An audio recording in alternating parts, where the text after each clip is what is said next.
우리가 이제 룻기를 끝내고 사무엘상을 또 묵상하게 됩니다. 우리가 사무엘상은 주일날 이렇게 묵상한 적이 있지만 그럼에도 우리가 또 사무엘상을 두 번째 읽게 되는 것은 사사기 시대와 같은 혼란하고 어두운 시대에 이 사무엘상은 어떻게 살아가야 할 것인지에 대한 길을 제시해 주고 있습니다. 그래서 오늘 우리가 앞으로 사무엘상을 다시 한번 더 읽으면서 왕이 없이 자기 소견에 옳은 대로 행한 그런 사사기 시대와 같은 혼란의 도가니 같은 이런 시대 속에서 믿는 자들이 어떻게 그 삶을 살아갈 것인지, 어떻게 하나님의 은혜와 축복을 받으며 살아갈 것인지에 대한 해답을 얻으실 수 있기를 바랍니다. 아멘. 룻기는 이 남편을 따라 모압 땅에 갔다가 모든 것을 잃어버리고 고통당한 나오미의 이야기로 시작이 됩니다. 그런데 이 사사 시대를 배경으로 하고 있는 이 사무엘상도 한나라는 이 여인의 고통으로 시작하는 것을 볼 수가 있습니다. 우리 믿는 자들은 하나님께 여전히 드리고 싶은 질문이 있습니다. 그것은 왜 그리스도를 믿는, 하나님을 믿는 저희들에게도 왜 믿지 않는 사람들과 똑같이 여전히 고통이 찾아오는가 하느냐는 것입니다. 그것은 아마 하나님께서 우리 믿는 자들이 엎드려 하나님 앞에 기도하게 하시기 위함이라고 믿습니다. 아멘. 고통을 통해 우리로 하여금 기도하게 하시고, 그리고 그 기도를 통해 더 놀라운 것은 하나님의 뜻을 이뤄간다는 거죠. 하나님은 이 고통을 통해서 오늘 한나의 고통으로 시작된 이 기도가 한나 개인의 어떤 문제, 고통을 해결하는 데서 끝나는 것이 아니라 이 고통으로 시작한 그 한나의 기도를 통해 사무엘을 낳게 하시고, 그 사무엘을 통해 한 민족의 고통과 아픔을 치료하시는 그런 하나님의 큰 뜻을 이루고 있는 것을 보게 됩니다. 아멘. 그러니까 한 나라의 역사를 변화시키는 그 시발점이 한 사람, 한 여인의, 아주 힘없고 약한 여인의 고통 속에서 드리는 이 기도로부터 시작하고 있다는 것을 우리가 주목해야 합니다. 우리 권사님 코로나19에 대해서 오늘 새벽에 기도하셨는데요. 이것이 언제 끝날지, 또 어떻게 변화될지, 또 어떤 변이종이 나와서 앞으로 우리가 이것이 끝날지 더 깊은 수렁으로 빠질지 아무도 모릅니다. 그런데 여러분, 이런 혼란의 도가니에 있는 오늘날 이 시대를 살아가는 우리에게 하나님은 이 역사를 변화시키는 그 초점이, 그 분기점이 바로 한 사람의 이 일로 인한 고통 속에서 드리는 기도로 말미암아 시작될 수 있다는 것을 오늘 우리가 이 말씀 속에서 깨달을 수 있기를 바랍니다. 아멘. 사사 시대는 이스라엘의 가장 어둡고 타락한 시대입니다. 그런데 이 어둠을 몰아내고 새로운 새벽을 가져오는 이 놀라운 분기점이 바로 이 한나라는 여인의 고통 속에서 드려진 기도였음을 보게 됩니다. 여러분, 한나는 기도합니다. 근데 그 한나가 고통 속에서 오늘 어떻게 기도하고 있는지를 우리는 살펴봐야 합니다. 한나의 기도는 아이를 낳지 못한 그런 한 여인의 고통에서 시작합니다. 사실 아이를 낳지 못하는 고통은 어떻게 보면 한나 개인의 고통이고 그 가정의 고통입니다. 그런데 하나님은 이 여인의 고통스러운 기도를 통해 한 시대의 고통과 아픔을 치료하시고, 그리고 이 한나가 고통당하는 이유를 오늘 성경은 뭐라고 얘기하고 있냐면, 한나가 무슨 큰 죄를 저질러서 한나가 뭔 잘못을 크게 해서 고통당하는 게 아니라 그 이스라엘, 고통하는 이스라엘을 향한 하나님의 뜻이 있어서 이 한나로 하여금 고통당하게 하는 것을 보게 됩니다. 그래서 여러분, 오늘 우리가 이 사무엘상 1장을 묵상하면서 오늘날 기도하러 하나님 앞에 나온 저와 여러분이 깨달아야 될 것은, 우리가 뭐 이 시대를 변화시키기 위해서 대단하게 거창하게 큰 일을 해야 되겠다, 거기서부터 하나님이 변화시키는 게 아니라 우리가 각자의 자리에서 다 고통이 있지 않습니까? 나름대로 그 고통을 끌어안고, 나는 그 고통을 통해 하나님께서 어떤 뜻을 이뤄가실지 몰라요, 나는. 그러나 그 고통을 끌어안고 하나님 앞에 나와 기도하는 법부터 배울 때, 그때 하나님은 거기서부터 우리 이 고통하고 심란한 시대가 변화되고, 거기서부터 새로운 민족이 새롭게 되는 역사가 나타날 수 있다는 것을 여러분, 우리가 깨달을 수 있기를 바랍니다.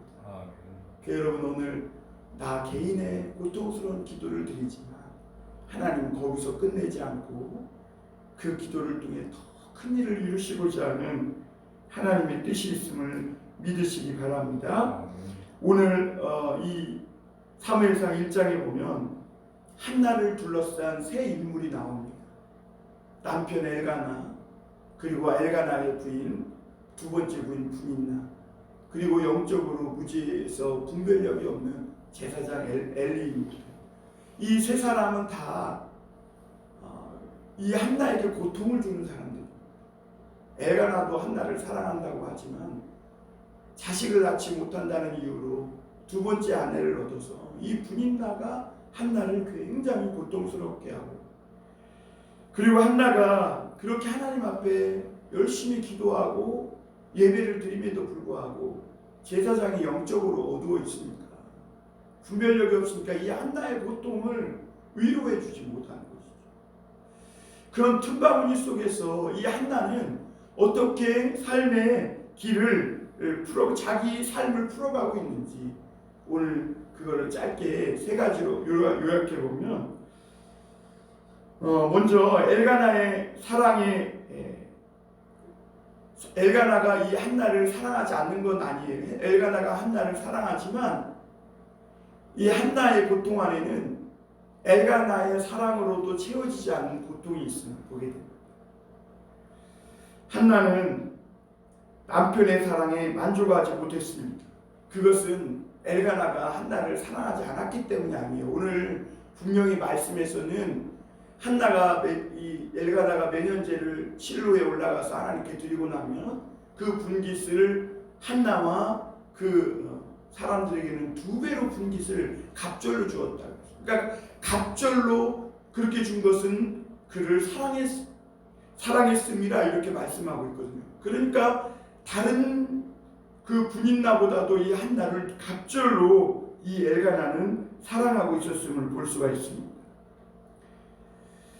그럼에도 그런가 하면 또한 이 한나가 이 엘가나의 사랑에도 채워지지 않는 그것은 다른 남자의 사랑을 원했기 때문에 채워지지 않았다라는 그런 말도 아닙니다. 이 한나에게는요, 하나님의 사랑이 아직은 채워지지 않는 갈급함이 있었다는 것을 말씀하고 있는 것입니다. 엘가나는 자기 입장에서 한나를 정말 최선을 다해 사랑했습니다. 그러나 이 남편의 사랑에도 불구하고 한나에게는 채워지지 않는 고통스러운 그 아픔이 있고 채워지지 않는 그 갈급함이 있었음을 보게 됩니다. 오늘 엘가나는 에브라임 산지의 사람입니다. 오늘 그 조상의 족보의 이름이 나오잖아요. 이 족보를 역대기에 가서 한번 훑어 올라가 보면 이 엘가나의 집안은 성전에서 찬양하는 사람으로 섬기는 그런 봉사자들의 후손, 경건한 후손이었음을 보게 됩니다. 그런데 이렇게 경건한 후손인 엘가나가 아내가 2명이다. 물론 당시 고대 사회에서 아내를 얻기 위해 자식을 얻기 위해 두 번째 아내를 드리는 경우도 있었지만 사실 하나님은 그것을 기뻐하지 않으셨거든요. 그런데 이렇게 경건한 집안에 이 엘가나가 두 아내가 있었다는 것은 어딘가 모르게 무언가 잘못되고 있었음을 보게 됩니다. 그리고 두 번째 분인나가 그럼에도 있었음에도 불구하고 그래도 이 엘가나는 최선을 다해 한나를 사랑합니다. 그래서 오늘 4절 5절 한번 보겠습니다. 이렇게 말씀하죠. 엘가나가 제사를 드리는 날에는 제물의 분깃을 그의 아내 분인나와 그의 모든 자녀에게 주고 한나에게는 갑절을 주니 이는 그를 사랑함이라. 그러나 여호와께서 그에게 임신하지 못하게 하시니. 이렇게 말합니다. 남편이 이렇게 두 배로 갑절로 사랑해 줌에도 불구하고 이 한나에게는 사라지지 않는 고통이 있는데 그것이 왜 그런가? 하나님으로부터 온 거예요. 오늘 분명히 5절 6절에는 반복해서 여호와께서 그에게 임신하지 못하게 함으로 한나가 고통했다 이렇게 말하고 있는 것입니다. 여러분, 하나님께서 주신 고통은요, 아무리 가족이 그리고 부인이 남편이 가까워도 하나님으로 말미암은 이 고통은 씻어지지가 않아요. 어떤 사람도 하나님이 주신 이 고통을 해결해 줄 사람은 없어요. 한나가 당한 이 고통은 하나님의 지금 주권 아래 있기에 남편이나 그 가족 누가 해결해 줄 수 있는 문제가 아니라 누구를 만나야 될까요? 하나님을 만나야만 해결되는 문제인 것입니다. 두 번째로 한나 옆에는 분인나의 괴롭힘, 고통이 있었음을 보게 됩니다. 그러나 한나는 분인나의 그 의도적이고 계획적인 괴롭힘 속에서도 전혀 맞대응하지 않고 있다는 점을 주목해 볼 필요가 있습니다. 분인나는 오늘 말씀에 나타난 그런 어떤 성향을 보면 교만하고 굉장히 고약한 성격을 가진 사람입니다. 오늘 6절 7절 한번 보겠습니다. 여호와께서 그에게 임신하지 못하게 하심으로 그의 적수인 분인나가 그를 심히 격분하게 하여 괴롭게 하더라. 매년 한나가 여호와의 집에 올라갈 때마다 남편이 그같이 하매 분인나가 그를 격분시킴으로 그가 울고 먹지 아니하니 그랬습니다. 이 분인나는 시기 질투가 많고 고약한 성격의 사람이었습니다. 그래서 매년 계획적이고 의도적으로 한나를 괴롭히고 격분시켜서 그것을 자기의 즐거움으로 삼는, 즐기는 그런 사람이었음을 보게 됩니다. 그러나 한나는 자신을 괴롭히고 즐기는 이 분인나와 절대 맞대응하지 않았습니다. 그러니까 아브라함의 아내 사라와는 비교가 되죠. 아브라함의 아내 사라는 남편이 자식을 못 낳으니까 하갈을 자기가 데려와 놓고 하갈이 아이를 갖고 임신하고 아이를 낳자 사라를 멸시하니까 사라가 도리어 이 하갈을 굉장히 괴롭히고 집에서 쫓아낼 정도로 괴롭히는 것을 보게 됩니다. 그러나 이 사라와는 다르게 한나는 자기를 격동시키는 이 분인나를 향해 다투지 않고 하나님께 나아갑니다. 한나의 이름은 사랑스러운, 아름다운이라는 뜻이거든요. 그러니까 그 이름대로 분인나와 막 독살맞게 같이 맞서 싸우지 않고 하나님 앞에 나아 눈물로 기도하는 것을 보게 됩니다. 8절에 보면 남편에게도 한나는 화풀이하지 않습니다. 8절 보겠습니다. 그의 남편 엘가나가 그에게 이르되 한나여 어찌하여 울며 어찌하여 먹지 아니하며 어찌하여 그대의 마음이 슬프냐 내가 그대에게 10아들보다 낫지 아니하냐 그렇게 말합니다. 그러니까 이 남편 엘가나도 애 같았어. 한나에게 막 어떻게든 위로해 주려고 합니다. 그러나 한나는 이 남편에게도 화를 내지 않습니다. 여러분, 남편 엘가나가 한나에게 말해요. 내가 10아들보다 낫지 아니하냐. 여러분, 부인에게 이렇게 말하면 부인이 뭐라 할 것 같아요? 한나가 얼마나 하고 싶은 말이 많았겠어. 뭐 10아들보다 낫다고? 당신은 내 왼수야. 그럴 수도 있죠. 그런데 한나는 그럼에도 불구하고 마음이 괴롭고 힘들었지만 남편에게도 분나에게도 맞대응하지 않고 하나님께 나아가서 하나님께 울며 통곡하며 오늘 그 18절에서는 보면 심정을 쏟아냈다 이렇게 말하고 있습니다. 여러분, 기도는 우리의 심정, 우리의 아픈 마음, 영혼을 하나님 앞에 토해내는 것이라 믿습니다. 아멘. 우리 삶의 괴로운 문제들을 놓고 하나님을 만나서 하나님만이 해결해 줄 수 있다고 믿고 그렇게 하나님 앞에 토해내는 것입니다. 오늘 11절 한번 보겠습니다. 서원하여 이르되 만군의 여호와여, 만일 주의 여종의 고통을 돌아보시고 나를 기억하사 주의 여종을 잊지 아니하시고 주의 여종에게 아들을 주시면 내가 그의 평생에 그를 여호와께 드리고 삭도를 그의 머리에 대지 아니하겠나이다. 한나는 울며 하나님 앞에 주의 여종을 돌아봐 달라고 기도합니다. 그리고 하나님 앞에 서원합니다. 한나가 이 드린 기도는 단순합니다. 복잡하지 않았어요. 하나님, 나를 이 고통에서 괴로움에서 건져주세요 라는 단순한 기도였습니다. 그리고 한나는 하나님께 소원 기도를 드립니다. 여러분, 소원 기도가 뭐예요? 인간이 해결할 수 없는 아주 절박한 이런 상황 속에서 하나님의 도움을 바라고 드리는 간절한 기도가 소원 기도죠. 한나의 이 기도는 흥정이 아니었어요. 하나님, 나를 빨리 이 고통에서 꺼내주세요. 이 고통에서 빨리 피하고 싶은 요행수나 꾀도 아니었어요. 한나의 기도는 진실한 기도였고 정직한 기도였음을 보게 됩니다. 그래서 한나는 이 소원한 대로 하나님이 아들을 주셨을 때 그 남편 엘가나는 실로에 올라갔지만 아직 젖을 떼지도 않은 이 사무엘을 젖대로 해 아기가 얼마나 이뻐요. 그리고 고통 속에서 낳은 아들이니 아브라함이 100세에 낳은 아들과 같지 않겠어요. 그런데 그 아들을 하나님 앞에 서원한 그대로 드리는 것을 보여요. 눈물로 통곡하며 기도하며 얻은 아들인데 하나님 앞에 드리겠다고 소원하고 그대로 드리는 것을 보게 돼요. 여러분, 하나님은 우리가 기도할 때도 우리가 진실함과 정직함으로 기도하는지를 보십니다. 장황하고 대단하고 미사여구를 쓰는 그런 기도가 아니라 우리의 진실하고 정직한 마음으로 하나님 앞에 우리 심정을 토해내는 것, 그 기도를 하나님은 보시는 줄 믿습니다. 아멘. 마지막으로 한 가지 더 살펴볼 것은 제사장 엘리가 준 고통입니다.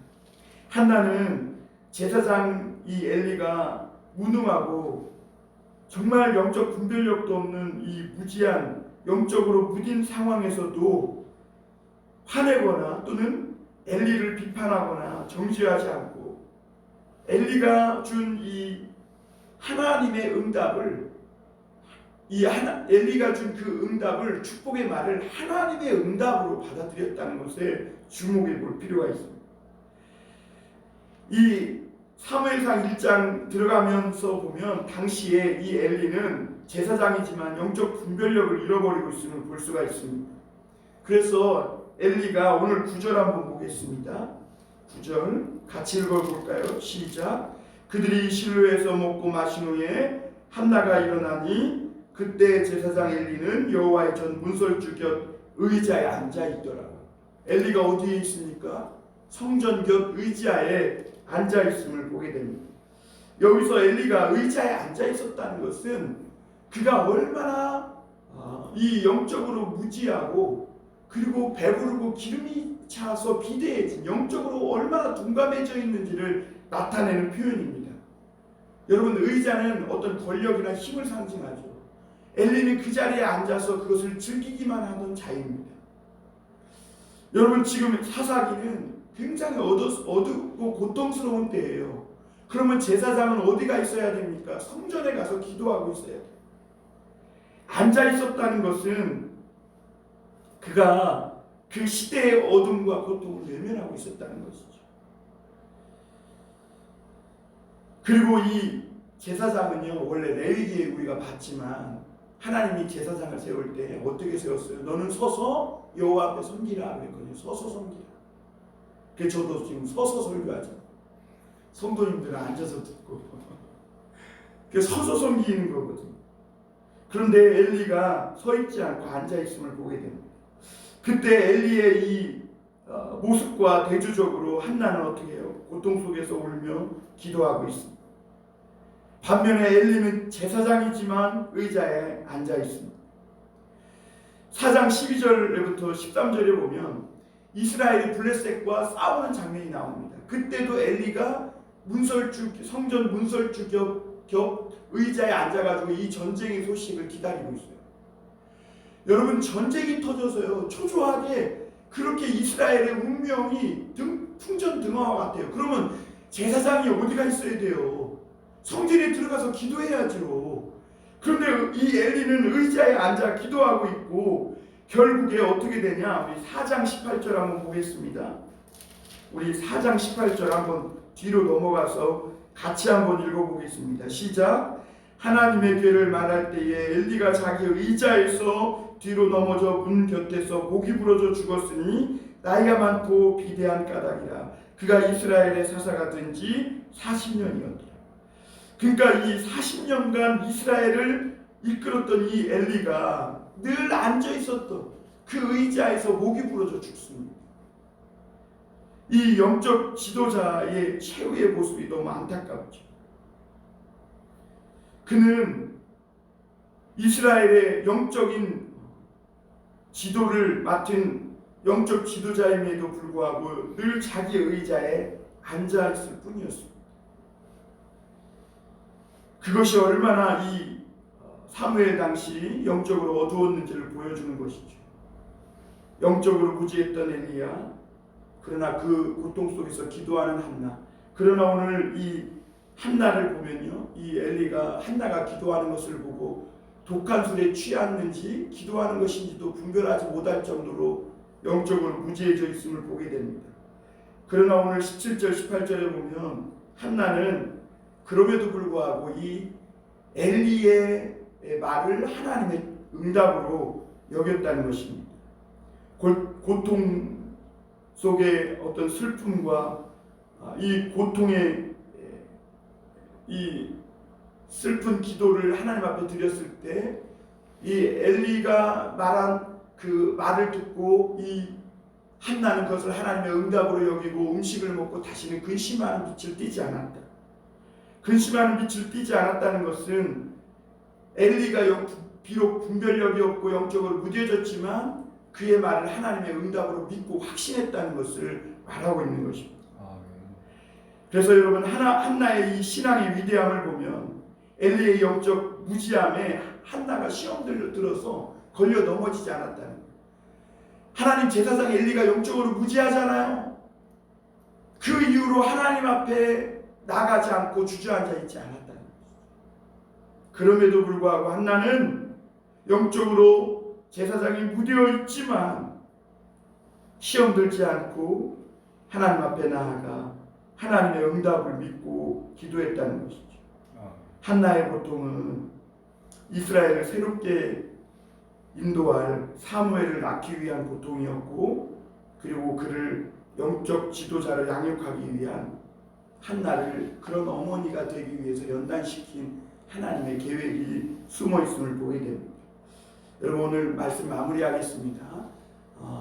여러분, 우리가 단기간으로 끝나지 않는 고통은 거기에 하나님의 큰 뜻이 있어서 우리에게 큰 믿음을 요구하고 있다는 것을 여러분 깨달으셔야 될 줄 믿습니다. 아멘.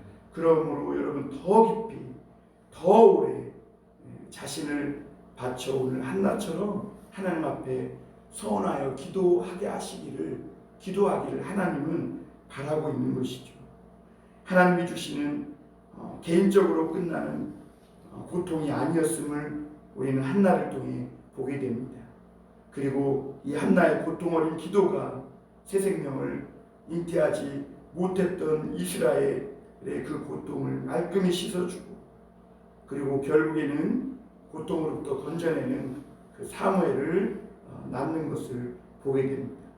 여러분, 오늘 우리 말씀을 통해서 하나님은 새로운 역사의 어떤 변화를 믿는 한 사람의 개인적인 고통스러운 기도에서부터 시작하는구나라는 걸 깨닫고 오늘도 하나님 앞에 내 안에 괴로움과 고통이 있다면 그걸 가지고 하나님 앞에 나아가 전심으로 진심으로 진실하게 기도하는 저와 여러분이 될 수 있기를 주님의 이름으로 축원합니다.